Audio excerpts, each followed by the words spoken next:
hello, everyone. Welcome to Relationship Talk with Sharonda. I am your auntie Sharonda. Before we get started, make sure you like, share, and subscribe. Yes, y'all, we have gotten through Resurrection Sunday and 420 here in the capital city. I hope everyone had an amazing time yesterday. The vibe for me was right. The weather was perfect. I had an amazing time. But let me say this, because I never tell people how to grieve. I never tell people how long it should take for them to grieve. I personally believe that you learn to live a life with grief. But just because you live a life with grief, it does not mean that life stops for you.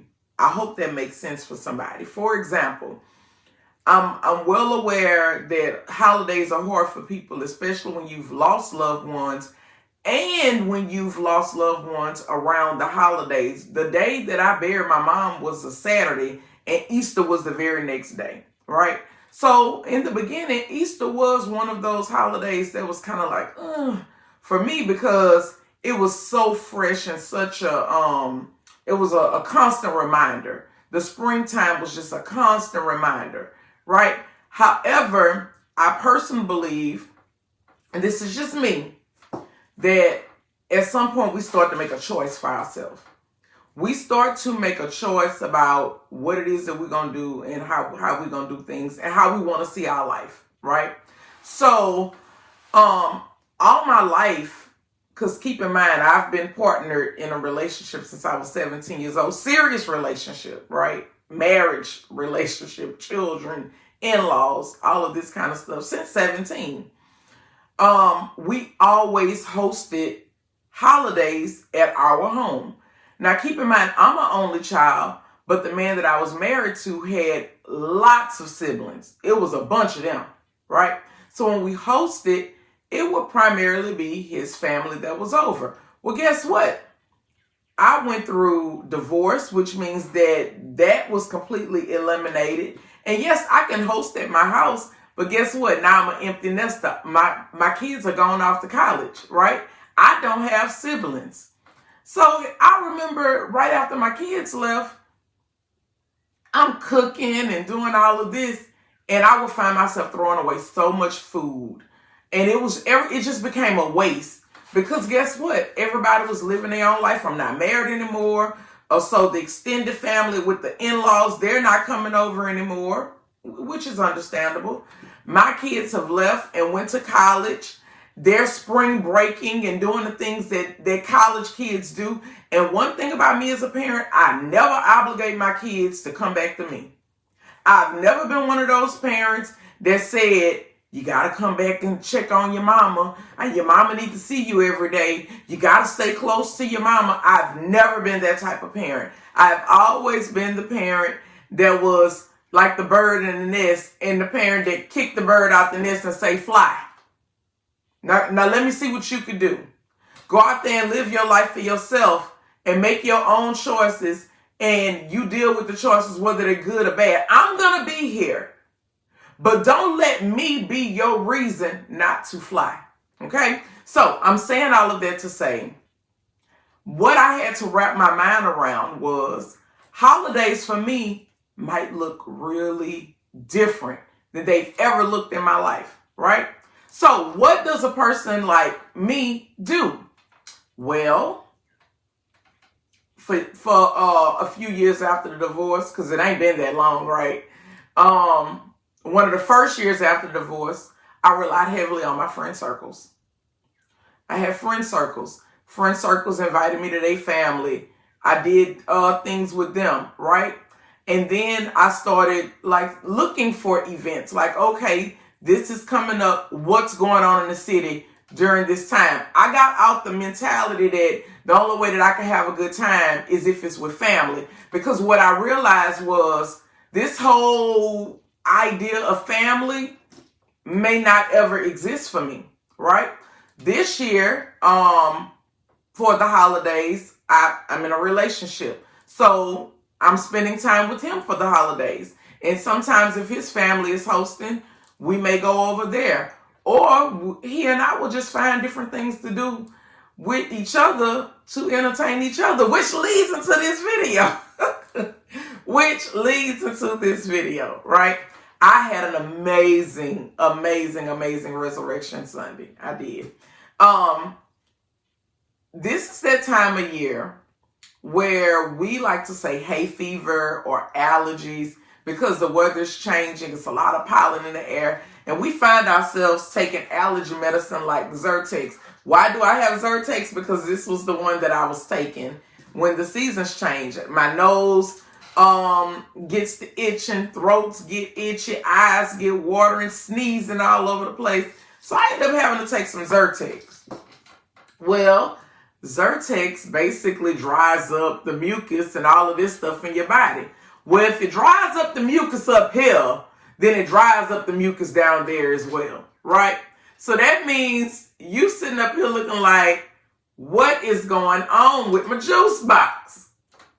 What is going on with it? Y'all, the Zyrtex will dry it up. If you experience this dryness from allergy medicine, any of them, right? Especially if you've been prescribed one, because a lot of y'all are prescribed allergy medicine because you have allergies just that bad. You can expect to experience vaginal dryness, right? How you shake that thing back? With juicy as fuck. This is how you shake it back, baby. Baby, Auntie took this juicy and the juice box was back in action. Because I was sitting up there like, oh, I know the change of life ain't hit me overnight like this. How this thing a fountain one day and a desert the next day? What is going on? And that's when it dawned on me, guess what? Sharonda, you taking Zyrtex. So the Zyrtex is what got you over here dried up. So what did I? Of course I use lubricant. I'm an advocate for lubricant, right? But I like my natural juices as well. And when my natural juices wasn't juicing, I got concerned. And I was like, look, I was just teaching perimenopause. I know goddamn well this ain't didn't happen to me overnight. But nope, it didn't. I took my little juice as fuck, regulated my body back, and that thing back being a super soaker like it has been. Mission accomplished. Right? Right. So, with that being said, get you some juicy as fuck. You will not be disappointed. You will not be disappointed. Y'all, when I tell y'all I enjoyed my resume, let me tell you something. When you with someone and you enjoying the thing, you enjoying them just as a person outside of sex, right? And they are good to you and they're considerate of you and they're honest and they make sure that the relationship is safe. And I'm not talking about just physical, right? When I speak of a safe space, I'm talking about a physical, I'm talking about mental, I'm talking about financial, I'm talking about across the board. You really feel like you can come to them about anything and they feel like they could come to you about anything. And both people are emotionally mature, so you know that when you come into each other, it's none of this blowing up on each other or whatever, right? It frees you in a certain way. And that freedom a lot of times transfers over into the bedroom. And it allows you to open up and do different things or say whatever it is on your mind or whatever it is, whether how goofy or crazy it is, it gives you space to be able to do whatever, right? And I'm saying this because it was one of them moments and it was just a good time in the bedroom. It was just a really good time. And I don't know what it was that crossed my mind and was like, ooh, but you better say your ABCs. You better talk to him about this dick. So I was just talking to him about the dick, baby. But I was expressing it in the form of my ABCs, y'all. I don't know where this shit came from. Well, I know where it came from, but I'm not going to say where it came from because yesterday was a Resurrection Folks on this Sunday.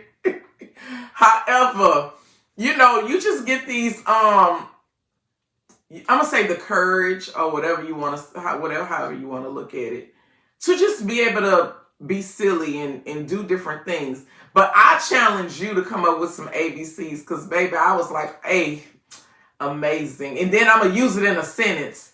Ooh, this dick is amazing. B, beautiful. You could say blessed. You could say whatever you want to say. C, consistent. You consistent with whatever. D, dedicated. E, you come up with your own ABCs. But baby, I was saying my goddamn ABCs. Look, Auntie was enjoying herself yesterday. I had a great day on yesterday. Today, or this week, I get a little taste of being an empty nester because my baby has left and went on her college road trip. So I know for some people, the idea of empty nesting, it gives them anxiety, right? I guess because I've had a family since I was 17, and my whole life has been geared towards pouring and nurturing and growing everything around me. Everything around me I'm touching. I'm touching everything around me, impacting it in one way or another. Everything around me, right? I'm to a place where I'm looking forward to my time for me. I'm looking forward to everything that I've poured into everybody else and have nurtured them and allowed them to grow in certain ways. I'm looking forward to pouring that back into myself and allowing me to grow in a certain type of way. And prioritizing myself again, because when you experience the motherhood, one of the things that comes along with it is your children become your priority. Your husband become your priority. Your household, everything becomes your priority. I'm looking forward to cleaning up, leaving here, and coming back, and it's looking the exact same way I left it. I'm looking forward to not having to be obligated to come home right after work because I have my baby here. And I got to check on her and make sure she didn't eat, make sure she don't eat anything, and make sure she don't have errands to run and homework that she needs help with and all of that kind of stuff. So this week is going to be my little trial run so that I can see exactly what empty nesting is going to be like for me. And I mean, it may be fun in the beginning, and then I don't know, at some point I may become concerned and depressed about it or lonely. I don't know. But I'm one of them people that I know how to get out and enjoy myself, and I'll find me something to do if I want to go outside, Just like yesterday, my daughter, she was preparing for her college road trip. She really didn't want to go around the large crowds for the Easter block party that our councilman Darryl Hurst put together. And it was right across the street from my house. So I was like, you know what? I'm going to the block party. And I went right around the corner, parked my car, walked to the block party with my chair and my big cup of water. And baby sat in front of the stage. Cupid entertained us, learned 3 new line dances.